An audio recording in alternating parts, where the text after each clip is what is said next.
Baik, Assalamualaikum warahmatullahi wabarakatuh. Waalaikumsalam warahmatullahi wabarakatuh. Baik, perkenalkan nama saya Oki Putra Rizal dan teman saya. Muhammad Adib Syakban. Dan saya di sini bersama Bapak Khairul Fitri ya Pak ya. Iya. Jadi Bapak Khairul Fitri ini dari Ketua Lajismu, benar ya Pak ya? SMK. Nah, jadi kedatangan kami di sini kami mau wawancara Bapak nih Pak. Iya. Tentang perkembangan iptek dan juga etika Pak. Iya, iya. Tentang Islam, bagaimana pengaruh Islam itu di dunia masyarakat gitu. Iya. Jadi langsung aja pertanyaannya ya Pak ya. Iya. Jadi menurut Bapak ini bagaimana perkembangan Islam saat ini? Nah, kalau perkembangan Islam saat ini itu sudah sangat-sangat jauh berkembangnya ya. Walaupun berbagai macam ragam paham yang dianut oleh umat Islam pada saat sekarang ini. Nah, intinya selama itu tidak lari daripada kaedah-kaedah daripada hukum Islam, selagi itu tidak lari daripada tuntunan Al-Quran dan hadis, maka itu kita sebagai seorang umat Nabi Muhammad SAW tentu harus melaksanakan apa yang telah dijelaskan di dalam Al-Quran dan hadis, apa yang telah dituntunkan kepada kita. Nah, ini yang paling penting bagi kita untuk memahami Islam itu dengan sebenar-benarnya, karena Islam yang maju dan berkembang pada saat sekarang ini itu sangat-sangat signifikan, baik itu di dalam negeri maupun di luar negeri. Luar negeri. Jadi asalkan nggak lari dari ini aja ya Pak ya, Ya, dari Al-Quran dan hadis ya. Jadi pertanyaan kedua, Bapak setuju nggak jika perkembangan Islam ini disertai dengan adanya perkembangan teknologi? Nah, jadi hubungan dengan antara Islam dengan teknologi itu sangat baik sebenarnya. Kenapa demikian dikatakan? Islam tanpa adanya teknologi juga sangat sulit juga untuk berkembang sampai ke tengah-tengah masyarakat, sampai ke daerah-daerah terpencil. Sehingga dengan adanya teknologi seperti sekarang kita punya Android, kita bisa mengakses tuntunan-tuntunan di dalam Islam itu sendiri, selama itu kita tidak menyalahgunakan teknologi itu sendiri. Tapi kalau salah kita dalam menempatkannya, nah inilah yang akan menjadi pengaruh besar dan akan menjadi tantangan bagi kita dalam menjalankan agama Islam ke depannya. Karena kalau tidak sungguh-sungguh kita dengan agama ini, itu contohnya kita lihat bagaimana di tengah-tengah masyarakat, baik itu para pelajar, orang tua, ibu-ibu dan lain sebagainya. Nah, ini bahkan jadi terpengaruh. Yang tadinya harusnya dia menjalankan rukun Islam yang 5 dengan sungguh-sungguh, akhirnya lalai. Kenapa? Karena dia lebih fokus kepada teknologi Android yang sebagaimana kita saksikan pada saat sekarang ini. Jadi dia Bapak setuju dengan adanya teknologi? Ya setuju saja sih, kalau saya sih setuju saja. Kenapa? Karena sudah saya jalani bahwa teknologi ini juga sangat berpengaruh terhadap dunia Islam itu sendiri. Tapi begini Pak, kalau adanya teknologi mungkin bisa jadinya bumerang terhadap kita gitu. Nah, dengan teknologi bagi mereka ya, itu kembali lagi kepada niat. Kalau dijadikannya teknologi itu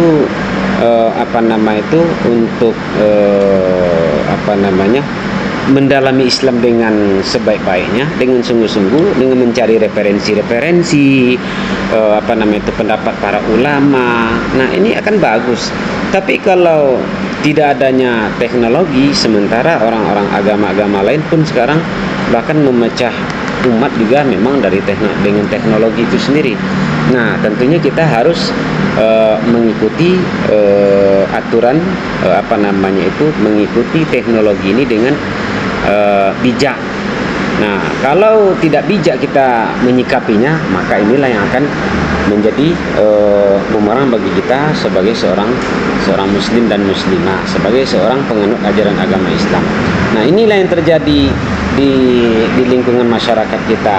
Mereka salah dalam memanfaatkan teknologi itu sehingga mengorbankan nilai-nilai Islam di dalam kehidupannya.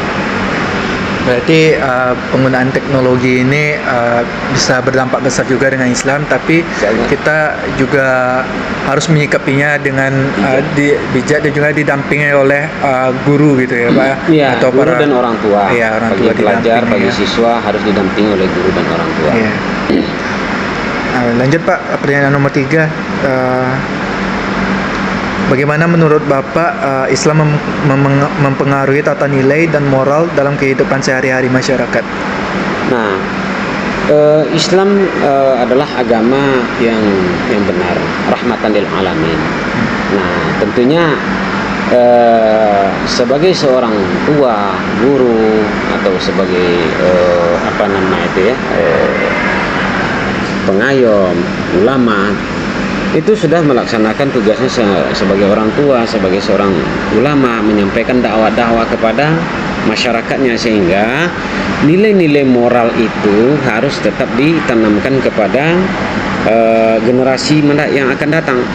Kalau tidak ditanamkan kepada mereka, baik itu di dunia pendidikan, ataupun anak-anak, bahkan sampai orang tua pun itu sampai rusak moralnya karena teknologi. Nah, bahwasanya kalau memang di jalan Islam itu dengan sebaik-baiknya, dengan sebenar-benarnya, maka moralnya pasti akan baik. Rasulullah SAW telah mencontohkan kepada umatnya, kepada para sahabat, bagaimana dia memberikan pelayanan moral yang baik, karena Rasulullah SAW diutus ke permukaan bumi adalah untuk yang pertama itu adalah untuk memperbaiki moral, memperbaiki akhlak. Buistu diutamimah makarimal akhlak. Bukan untuk sholat dulu, tetapi moral itu yang paling penting.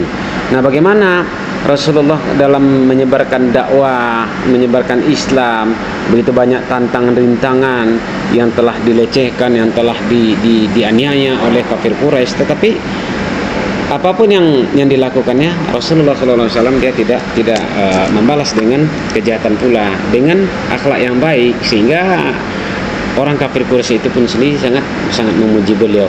Nah, memang berbeda dengan kondisi sekarang. Bagaimana generasi sekarang, bahkan tuntunan yang dijadikan tontonan bukan tontonan yang dijadikan tuntunan, bukan tuntunan yang dijadikan tontonan. Ini yang terjadi. Apa yang dia lihat, apa yang disaksikan di media sosial, maka itu yang dicontoh oleh generasi kita sekarang. Maka tak heran, karena memang di dalam sebuah hadis juga pernah dijelaskan bahwa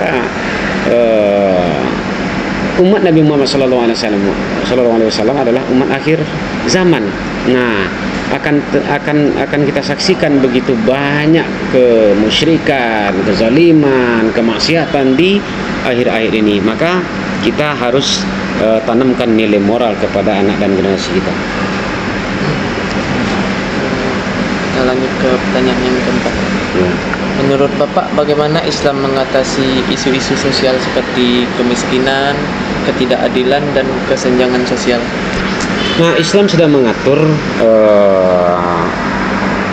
tatanan kehidupan kita bermasyarakat dalam bersosialisasi dengan masyarakat.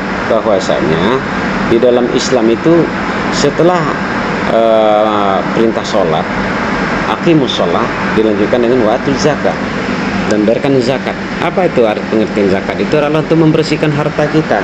Kemana disalurkan? Kepada mereka. Siapakah itu? Fakir dan miskin. Nah, andaikan umat Islam seluruh dunia ini dia mengerti, menjalankan itu, ya, hukum Islam itu dengan sebenar-benarnya, maka tidak ada rakyat yang miskin. Kita di Indonesia contohnya, andaikan pemimpin kita ini pada yang di tingkat pusat sampai ke tingkat daerahnya mereka benar, jujur semua, tidak korupsi, tidak ada, apalagi Indonesia berbagai macam ragam dan mempunyai kekayaan yang sangat-sangat luar biasa, kekayaan alamnya, ya, nikel, tembaga, kemudian batu bara, tambang emas, tambang apalagi, ya, banyaklah yang dimiliki oleh bangsa kita. Bahkan dalam sebuah artikel pernah kita lihat, kalau dikumpulkan semua kekayaan hasil bumi kita ini, ya, hasil yang ada di dalam tanah Indonesia ini, ini boleh dikatakan Indonesia itu terkaya dunia loh. Nah, boleh dikatakan Indonesia ini terkaya dunia dalam pendapat saya. Kenapa demikian? Karena di Indonesia ini semuanya ada. Apa yang tidak ada? Tambang emas, batu bara, sebagaimana yang telah dijelaskan di atas tadi, kita lengkap semua. Cuman karena ada oknum-oknum tertentu, mereka sebagai seorang pemimpin tapi tidak amanah, tidak fatonah, tidak tabligh dia, tidak jujur dia, akhirnya terjadilah korupsi, ya, memperkaya diri. Nah, kita yang jadi korbannya. Nah, logikanya rakyat Indonesia ini mereka sebenarnya bisa digaji walaupun dia seorang pengangguran.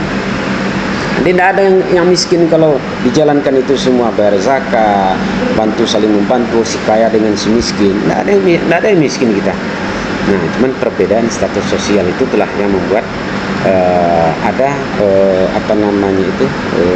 perbedaan antara kita dengan orang lain. Itu yang membuat kesenjangan sosial ya, Pak. Kesenjangan sosial. Menurut pandangan Bapak, seberapa pentingnya pendidikan dalam kehidupan masyarakat, Pak? Nah, pendidikan itu wajib hukumnya. Yarfa'illahu allazina amanu minkum wallazina utul ilma darajat. Nah, itu Al-Qur'an yang menjelaskan.